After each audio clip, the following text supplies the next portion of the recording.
Hi, hello, నమస్తే. ఒక మంచి విషయం మిత్రమా. మనం ఏ నామం అయితే పలుకుతామో ఆ నామం యొక్క దేవతా స్వరూపం పలుకుతారని మన నమ్మకం.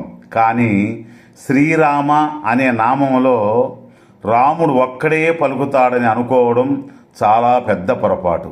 ఎలా అంటే శ్రీరామ అనే నామం జపిస్తే 6 దేవతలకు వినిపిస్తుంది. ఎలా తెలుసా మిత్రమా? రామ అంటే శ్రీరాముడని మనందరికీ తెలుసు.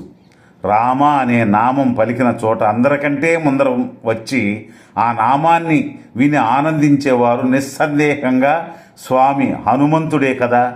శ్రీరామ అనే నామంలో శ్రీ అంటే తల్లి లక్ష్మీదేవి, రా అంటే ఓం నమో నారాయణాయ అనే శ్రీ మహావిష్ణు మంత్రంలో నుండి రా అనే జీవ అక్షరాన్ని తీసుకున్నారు.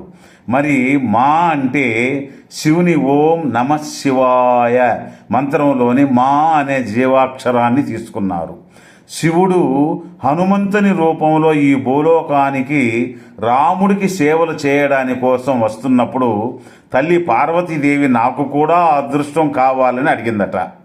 అప్పుడు మహాదేవుడు ఈ అవతారంలో హనుమంతుడు బ్రహ్మచర్యాన్ని పాటిస్తాడు కాబట్టి నిన్ను తీసుకెళ్లడం కుదరదు పార్వతి అని అంటాడు.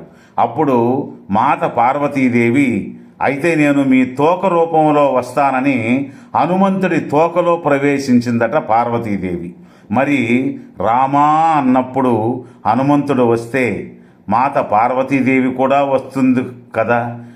అప్పుడు శ్రీరామ అని అంటే శ్రీరాముడు, హనుమంతుడు, లక్ష్మీదేవి, శ్రీ మహావిష్ణువు, శివుడు, పార్వతీదేవి ఈ 6 దేవతలు వచ్చి ఆశీర్వదిస్తారు మిత్రమా.